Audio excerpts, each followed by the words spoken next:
की सदारती इंतखाबी मुहिम अब आखिरी मरहले में दाखिल हो गई है और कल यानी 5 नवंबर को अमरीकी अवाम वोट करेंगे और चुनेंगे अपने सदर को। कौन बनता है सदर ये तो अब जब नताइज सामने आएंगे तब पता चलेगा, लेकिन उससे पहले भरपूर कोशिशें काविशें जारी हैं। हमारी ये ट्रांसमिशन जो कि न सिर्फ अभी आप देख सकते हैं बल्कि आने वाले वक्त में कल परसों ये मुसलसल जारी रहेगी और हम आपको अमरीकी इंतखाबात से जुड़ी हर खबर, हर तबसरा, तज्जिया जो है वो पहुँचाते रहेंगे। हमारे नुमाइंदगान भी इस वक्त अमरीका की मुख्तलिफ रियासतों में, शहरों में मौजूद हैं, वो भी हमें वहाँ से ज्वाइन करेंगे और कर रहे हैं। साथ साथ जो तज्जियाकार हैं वो भी हमारे साथ मौजूद हैं। ब्रेक से पहले हमारे साथ तारर साहब भी मौजूद थे और ब्रेक के बाद हमें आगा साले साहब, मुमताज़ दानिश्वर हैं, आप डेमोक्रेट हैं, 3 दहाइयों से न्यूयॉर्क में रिहाइश पजीर हैं, हमारे साथ मौजूद हैं। वेलकम आगा साहब आपको भी करते हैं। जबकि हमें जो है वो इस वक्त स्काइप पर हमारे साथ मौजूद हैं आमिर सुल्तान साहब, जो कि इससे पहले भी थे, और आमिर सुल्तान साहब रिपब्लिकन उम्मीदवार भी हैं, जबकि हसन रज़ा न्यूयॉर्क से हमें ज्वाइन कर रहे हैं। आगा साहब ज़रा मुझे इजाज़त दीजिएगा, मैं हसन रज़ा साहब की तरफ जाना चाहूँगा क्योंकि वो स्पेशली इलेक्शंस कवर करने के लिए पहुंचे हैं। हसन, आप न्यूयॉर्क में मौजूद हैं, वैसे तो ये ब्लू स्टेट है, ये जाए पैदाइश है डोनाल्ड ट्रंप साहब की भी, और दिलचस्प सूरत हाल यहाँ पर अब आप क्या देख रहे हैं क्योंकि जो दीगर बैटल ग्राउंड स्टेट्स हैं वहाँ पर इस वक्त मौजूद हैं दोनों सदारती उम्मीदवार, लेकिन जो खासतौर पर मुसलमान वोटर हैं वो इस वक्त क्या सोच रहे हैं? आप जिन लोगों से मिले उनकी प्रायोरिटीज़ क्या हैं, क्या सोच रहे हैं, खासतौर पर वो लोग जो कि लास्ट मिनट पर डिसाइड करते हैं कि हमने किसको वोट देना है? देखिए, आपने 2-3 सवाल सामने रखे। पहली बात तो ये है कि जो न्यूयॉर्क है, यहाँ से हमेशा जो है वो डेमोक्रेट जीतती रही है 92 से लेके अब तक, और बेशक उनकी सीटें कम होती रही, इलेक्टोरल जिसे कॉलेज वोट कहा जा सकता है, वो 33 से कम होते होते अब 28 है। और यहाँ पर इस वक्त भी जो न्यूयॉर्क सिटी है वो मुकम्मल तौर पे वहाँ पर डेमोक्रेट्स दिखाई दे रहे हैं वहाँ पर, लेकिन जो सिटी से जब बाहर निकलते हैं तो वहाँ से कुछ जो है वहाँ पे किसी हद तक रिपब्लिकन जो हमने देखा वो भरपूर तरीके से अपनी कैंपेन किए रखे, और ख़ास तौर पे ये मामूल से हट के इस दफ़ा कैंपेन की गई है। बाकायदा मुस्लिम कम्युनिटी से और दीगर तमाम कम्युनिटी से राब्ते किए गए। उसमें यह कहना कि सिर्फ एक जगह ही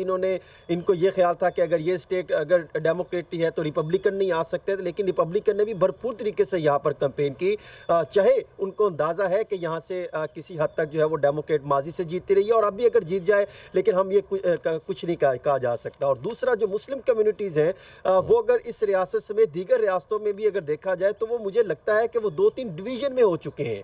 पहला, वो ये किसी हद तक चाहते हैं जिसमें ख़ास तौर पे जो गज़ा का मामला है इसको बहुत संजीदा लिया जाता है, इसको नज़रअंदाज नहीं किया जाता। इसमें सिर्फ पाकिस्तानी मुस्लिम कम्युनिटी नहीं है बल्कि भारतीय मुस्लिम कम्युनिटी है, अरब के लोग हैं, जिसमें मिशिगन में गुज़श्ता रोज़ गए भी थे, जो है वहाँ पर कमला हैरिस भी गई है, डोनाल्ड ट्रंप भी वहाँ पर गए हैं, जो कि स्विंग रियासत से कहलाती हैं, वहाँ पर डोनाल्ड ट्रंप भी वहाँ पर गए, बाकायदा अरब लोगों से मिले और मिलने के बाद उनको इत्मीनान में लिया क्योंकि उनको अंदाज़ा था कि ये जो बाइडन इंतज़ामिया के ख़िलाफ़ खड़े हैं, तो वहाँ पर भी उन्होंने अपना काम किया है। और मुस्लिम कम्युनिटी एक तो यहाँ पर खड़ी दिखाई दे रही है, और दूसरे जो अगर देखा जाए तो जो जिस पाकिस्तानीज़ हैं या दीगर अफराद हैं उनके फिर आगे अपने नज़रियात हैं, वो उनके साथ डिवीज़न करते दिखाई देते हैं। हसन रज़ा, ये बताइए कि जो ओवरऑल सिचुएशन है इस वक्त, यानी क्योंकि आप ज़ाहिर वहाँ पर मौजूद हैं, तबसरे तज़्ज़िये जो हैं वो मुख्तलिफ चैनल्स पर, जो लोकल चैनल्स होते हैं वहाँ पर भी दिए जा रहे होते हैं। मुझे याद है हम जब कवरेज कर रहे थे 2016 इलेक्शंस की, तो उस वक्त एक चैनल जो है वो मुकम्मल तौर पे हिलरी क्लिंटन को तकरीबन जिता चुका था, 300+ सीट्स जो है वो उनको दे दी थी, और बहुत से तज्जियाकार उसको फॉलो करते हुए ये कह रहे थे कि देखें जी हिलरी क्लिंटन जो है वो जीत गई। लेकिन हसन रज़ा, हुआ ये है कि किसी ने जिसने फॉक्स टीवी नहीं देखा उसने नुकसान उठाया क्योंकि फॉक्स उसके बरक्स चल रहा था। तो इस वक्त ये जो तबसरे तज्जिये लोकल सतह पे हो रहे हैं उनको क्या आप किस तरह से ऑब्जर्व कर रहे हैं, ज़रा क्विकली बताइएगा। देखिए, ग्राउंड पे सिचुएशन तब्दील हो चुकी है। जो हम बातें कर रहे थे कि शायद जिस समय मैं पाकिस्तान में था तो मैं कमला हैरिस को बहुत ज़्यादा देख रहा था, और सर्वेस बता रहे थे कि कमला हैरिस शायद मैदान मार चुकी है, और इसमें कुछ जो है वो प्यू रिसर्च और मुख्तलिफ जो है वो आर्टिकल्स लिखे गए, मुख्तलिफ चैनल्स पर डिस्कशन हुई। गुज़श्ता रोज़ भी एक चैनल पर डिस्कशन हो रही थी तो उन्होंने तो 284 के करीब जो है वो कमला हैरिस को आगे लेके चले गए, लेकिन अभी तक तो सिचुएशन कुछ और है। लेकिन जब दोनों पार्टीज के कुछ जो रिसर्चर हैं जो इन पर काम कर रहे हैं उनसे मेरे राब्ते हुए, तो वो जो इदादो शुमार सामने रख रहे हैं वो तो बता रहे हैं कि अगर फॉर एग्जांपल ट्रंप के 219 है और हसन, माज़रत के साथ प्रोग्राम का वक्त खत्म हो रहा है, लेकिन हम आने वाले दिनों में ज़ाहिर है आज जो है वो आगे चल के आपको दोबारा लेंगे, बात करते रहेंगे।